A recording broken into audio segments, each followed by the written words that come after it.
Hello, Rupert. Hi, Chris. I understand that the knowing with which I know my experience is the same knowing with which you know your experience, but I can't quite get over this sort of contrary feeling that it's different, that I'm somehow this... I know what I am is awareness, but I have a feeling that I am this sort of amorphous knowing entity that knows my experience, and that you are a different knowing entity that knows your experience.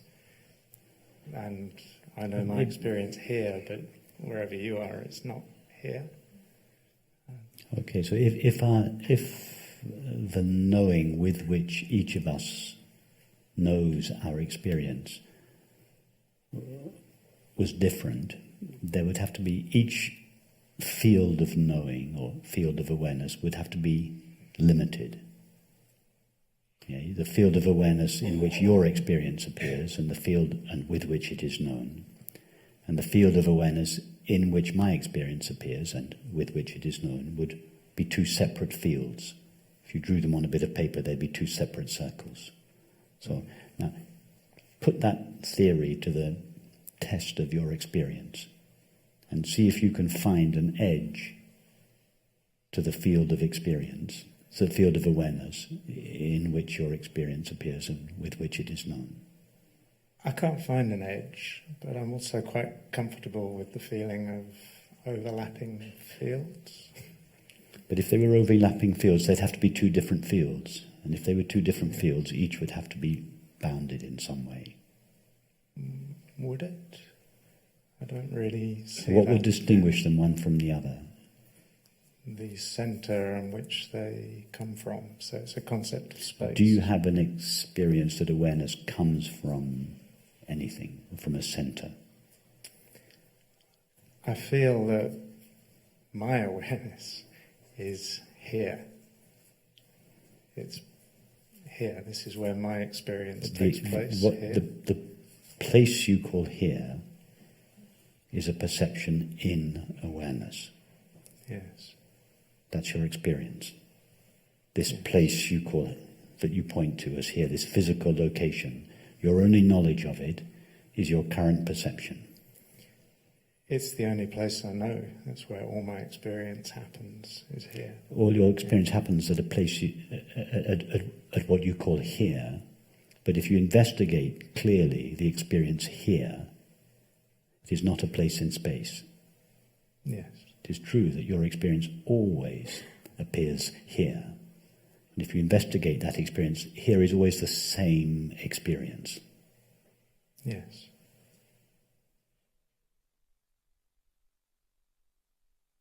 So we imagine that here is a location in space. In other words, that I, awareness, am located at a particular place in space. But if we investigate not the experience of here, but the place in space, our only knowledge of this place in space is the current perception. And that perception appears in awareness. Yes. So we cannot say that the awareness is located in that place, because that place is located in awareness. Yes. That's your experience. And then you can further substantiate or corroborate that observation by checking to see if awareness was located at a particular place, it would have to be limited, because awareness would be in this place and not in that place. So awareness would have to come to an end somewhere. But is that your experience? My experience is that there is only one place that's here. Okay, but if there's only one place, then that place cannot be a place in space, because if there's only one place, then there is no space. Yeah, space is the distance between this place and that place. If, as you quite rightly say, there is only one place, it's the place we call here. In other words, if, as you rightly imply, we never go to the place called over there. And remember, space is the distance between here and there.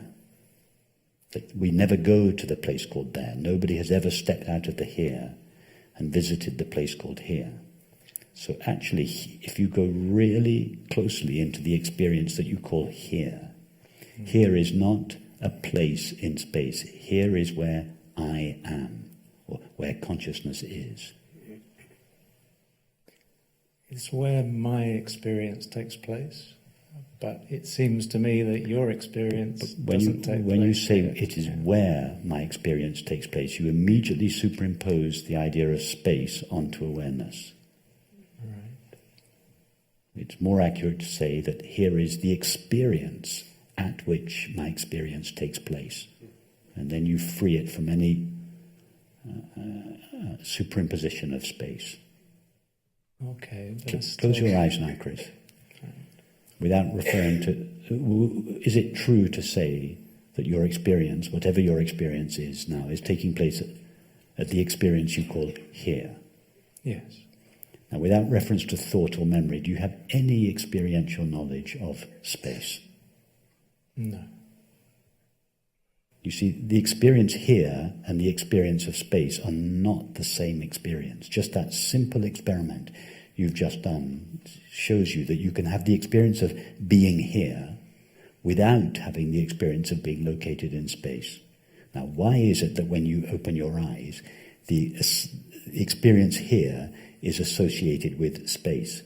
Only because perception begins. And perception makes you believe that the experience you call here is a place in space. Yeah. But if you really stay attentive to your experience, the experience here is always the same experience. So in fact, you never really experience that you go anywhere. The experience here is always the same experience. It's easier to think of it with time first. The experience now is always the same experience. You haven't had the experience of numerous nows this evening. It's just, or even during your entire life, it's always the same now. We don't really have the experience that now is moving through time. The now is always the same now. There are not numerous different present moments. There is just the present, just now. It's always the same experience. It's not going anywhere.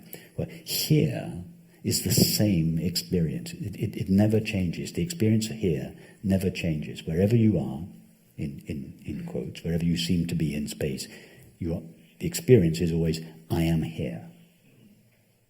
And that experience is not an experience in space. Space takes place in that experience. Yes, I think I'm good with that, but I'm here. Where are you? I'm at exactly the same here that you are at. It is only perception that makes it seem that these two heres are two different places in space. But the here where each of us are at is the same dimensionless presence of consciousness. It is perception that refracts consciousness and makes it appear as space. In other words, time and space are not fundamental to reality. They are what reality looks like when refracted through the prism of thought and perception. But how can I really know that the knowing with which I know my experience is the same as the knowing with which you know your experience? You're asking me to prove that consciousness is unlimited. But the burden of proof lies with the one who believes that it is limited. It's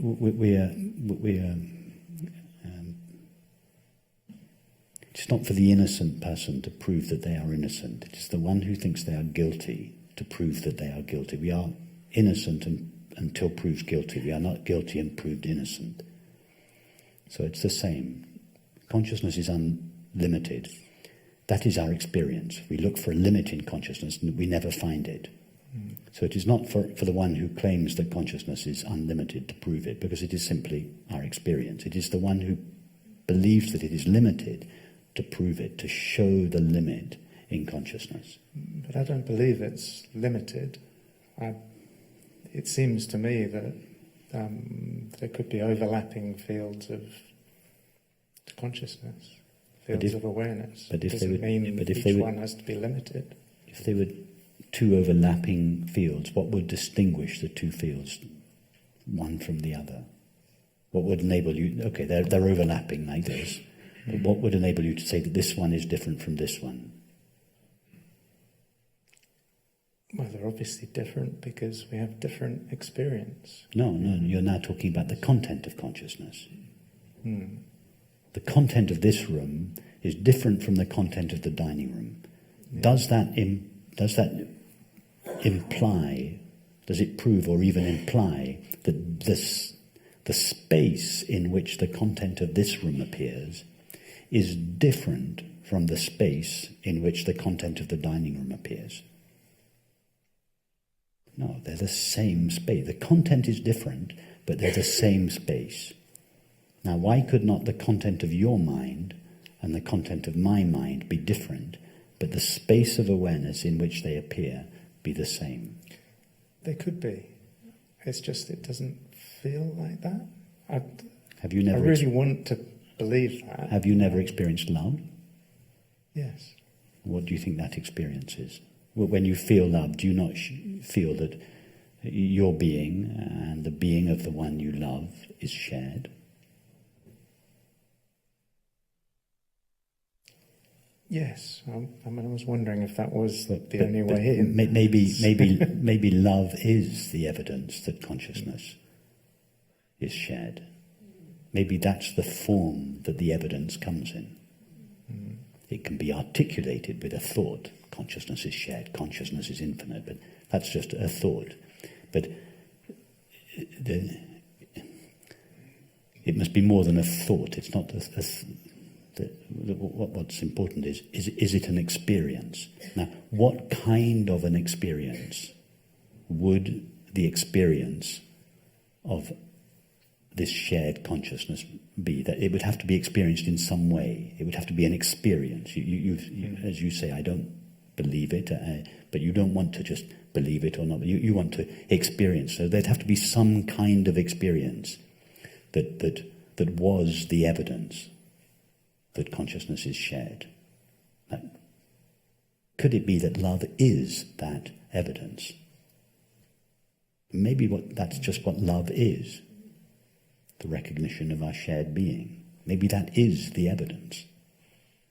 Because the evidence is obviously not going to come in the form of a thought. I'm not just going to argue with you or prove to you rationally. I can't. And anyway, it wouldn't, just an argument wouldn't be proof. It's just words. It's just it has to be an experience. That's what would convince. But what would that experience be?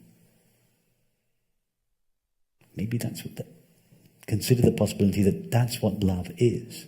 The evidence that consciousness is universal.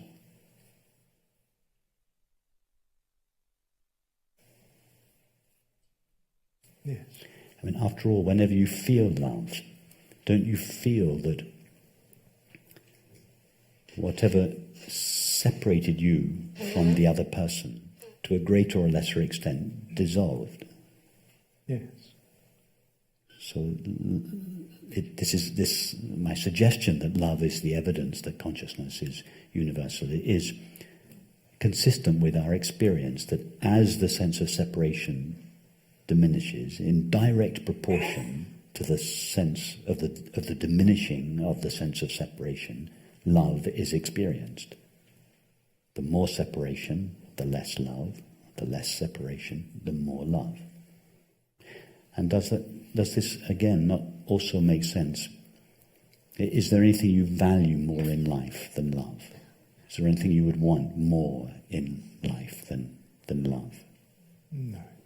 And doesn't that again suggest that when the self, infinite consciousness, localizes itself in the form of each of us, it at least to an extent, gets cut off from its knowledge of itself as it essentially is, because it becomes temporary and finite, and therefore it longs to go back to itself, hence the impulse in each of us to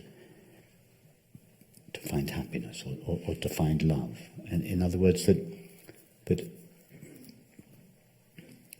love is the very nature. The reason we seek it, the reason an individual seeks it, is because what the individual wants more than anything else is to be divested of its limitations and to be returned to its origin, its unlimited origin, which is the experience of love. I'm suggesting that love is infinite consciousness. And for that reason, all people love above all else.